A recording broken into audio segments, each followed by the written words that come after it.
கலைஞர் நூற்றாண்டு உயர் சிறப்பு மருத்துவமனை கடந்த 20 மாதங்களுக்கு முன்னால் ஜூன் திங்கள் 2023 15ஆம் தேதி மாண்புமிகு தமிழ்நாட்டின் முதலமைச்சர் அவர்களால் திறந்து வைக்கப்பட்டது. இந்த மருத்துவமனையை பொறுத்தவரை இப்பொழுது ஒரு மிகப்பெரிய அளவில் அபார வளர்ச்சி பெற்றிருக்கிறது. தினந்தோறும் இந்த மருத்துவமனைக்கு சராசரியாக 2000த்திற்கும் மேற்பட்டவர்கள் புறநோயாளிகளாக வந்து பயன்பெற்றுக் கொண்டிருக்கிறார்கள், மருத்துவ சேவை பெற்று வருகிறார்கள். தமிழ்நாட்டின் பல்வேறு பகுதிகளிலிருந்து இந்த மருத்துவமனைக்கு மருத்துவ சேவை பெற வருகிறார்கள்.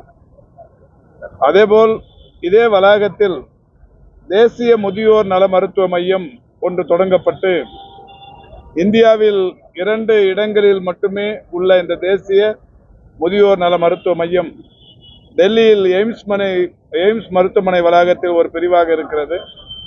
ஆனால் தமிழ்நாட்டில் குறிப்பாக சென்னையில், கிண்டியில் ஒரு பிரத்யேக 200 படுக்கைகள் கொண்ட ஒரு முதியோர் மருத்துவ மையமாக இங்கே செயலாற்றி கொண்டிருக்கிறது.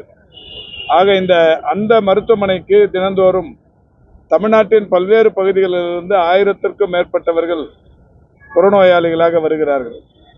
ஆக ஒவ்வொரு நாளும் புறநோயாளிகளாக இந்த மையத்திற்கு வருபவர்களுடைய எண்ணிக்கை 3000-ஐ தாண்டிய நிலையிலும் அவர்களோடு அட்டெண்டர்ஸ் என்கின்ற நிலையில் பல்லாயிரக்கணக்கானவர்களும் வருகிறார்கள்.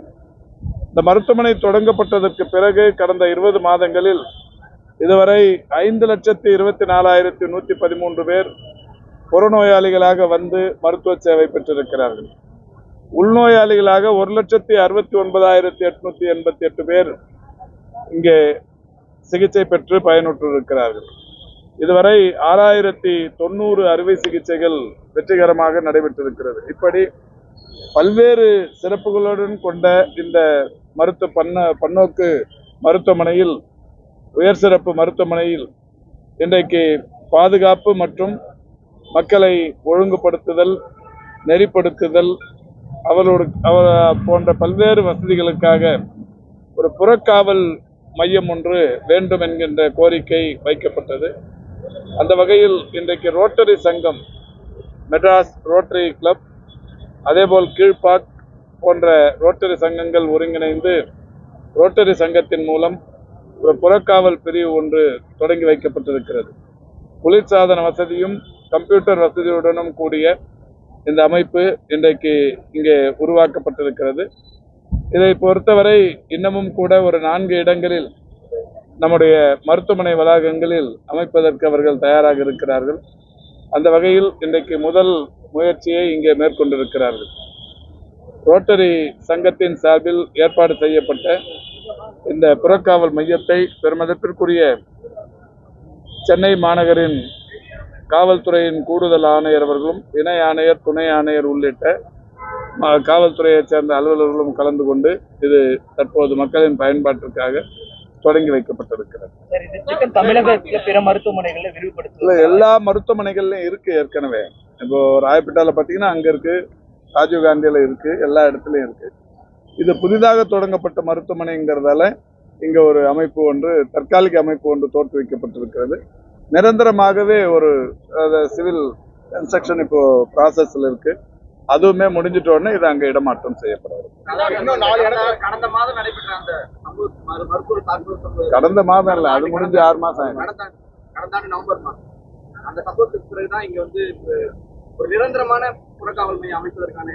ஆமா ஆமா. இப்போ அதாவது இல்ல இது தற்காலிகம் இல்ல, இப்போ நிரந்தர கட்டடம் கட்டின்னு இருக்காங்க. இது கட்டி முடிச்சோன்னா இது அங்கிருந்து ஷிஃப்ட் பண்ணுவாங்க.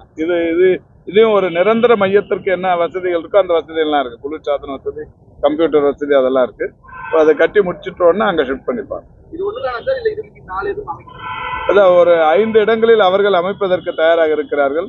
மருத்துவத்துறையின் டிஎம்இ அவங்க கையில கேட்டு வேற எங்கேயாவது தேவை இருக்காங்கிறத கேட்டு அவங்களோட உதவியை பெற்றுக்கொள்ளப்படும். என்னமா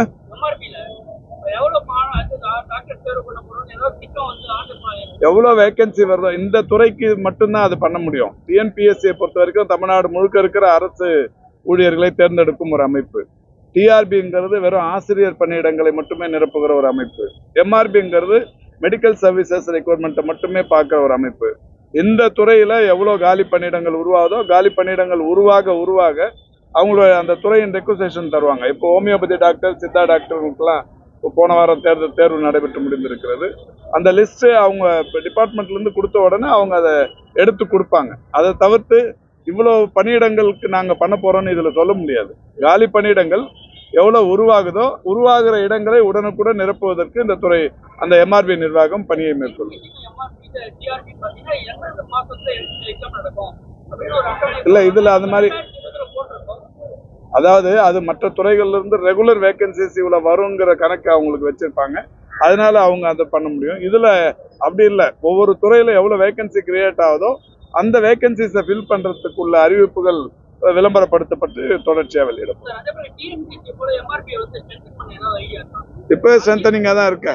இப்போ ஒரே நாள்ல இப்போ உங்களுக்கு பார்த்திருப்பீங்க 2642 மருத்துவர்கள் ஒரே நாளில் நியமிக்கப்பட்டார்கள். நியமிக்கப்பட்டது மட்டுமல்ல, இந்தியாவில் முதன்முறையா ஒரு அரசு பணியில் முதல்ல அதாவது ஃபர்ஸ்ட் டைம் சேர்றவங்களுக்கு ஃப்ரெஷ் கேண்டிடேட்டுக்கு கவுன்சிலிங் நடத்தி கொடுத்ததுங்கிறத இந்த துறையில மட்டும்தான் அது முறையா பண்ணி நிற்கிறாங்க. ஏற்கனவே ஸ்ட்ரென்தனிங் ஆகிதான் இருக்கு.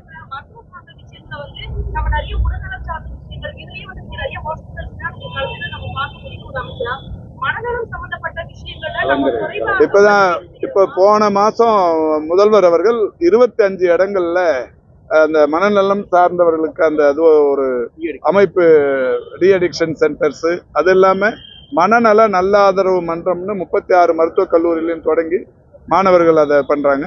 இப்ப மருத்துவக் கல்வி மாணவர்களுக்கு மட்டுமே இருக்கிற அந்த மனம் என்கின்ற அமைப்பு மற்ற பொறியியல் கல்லூரி மாணவர்களுக்கும் போய் பயிற்சி கொடுக்கறதுக்கான நடவடிக்கை எடுக்கப்பட்டிருக்கிறது. இதெல்லாம் இல்லாம 104ங்கிற எண்ணோட சேர்ந்து 20க்கும் மேற்பட்ட மனநல ஆலோசகர்கள் இங்க தலைமை இடத்துல உட்கார்ந்து தேவைப்படுறவங்களுக்கு கைட் பண்ணி இருக்கிறாங்க. அரசு மருத்துவ சீட் வந்து அதிகரிக்கணும்னு சொல்லிட்டு ஒரு மாசம் போல மத்திய இல்ல இப்ப நம்மளும் கொடுத்துருக்குறோம். ஒரு 3 கல்லூரியில 150 சீட்டு கூடுதலா வேணுங்கிற கடிதம் கொடுத்துருக்குறோம். ஒரு 6 டிஸ்ட்ரிக்ட்டுக்கு வந்து புதிய மருத்துவக் கல்லூரிகள் வேணுங்கிற இது கொடுத்துருக்குறோம். ஒரு 50 ஆரம்ப சுகாதார நிலையங்கள், நகர்ப்புற ஆரம்ப சுகாதார நிலையங்கள் வேணுங்கிற கோரிக்கைன்னு சொல்லியிருக்கிறோம்.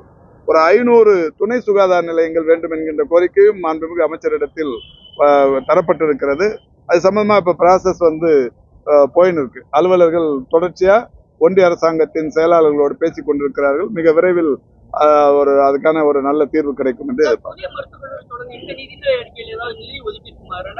இல்ல. இங்க அவங்க முதல்ல அங்கிருந்து பர்மிட் பண்ணிட்டாங்கன்னா மட்டும்தான் அது நிதி ஆதாரம் பிரச்சனை இல்லை. நம்முடைய மாண்பு முதல்வர் சொல்லியிருக்கிறாரு, மருத்துவமும் கல்வியும் எனது 2 கண்கள்ங்கிற மாதிரி சொல்லியிருக்கிறாங்க. அந்த வகையில் அங்க ஒதுக்கீடு கிடைக்கப்பட்டவுடன் நீங்க நிதி ஒதுக்கிடுவாங்க, ஒன்றும் பிரச்சனை இல்லை.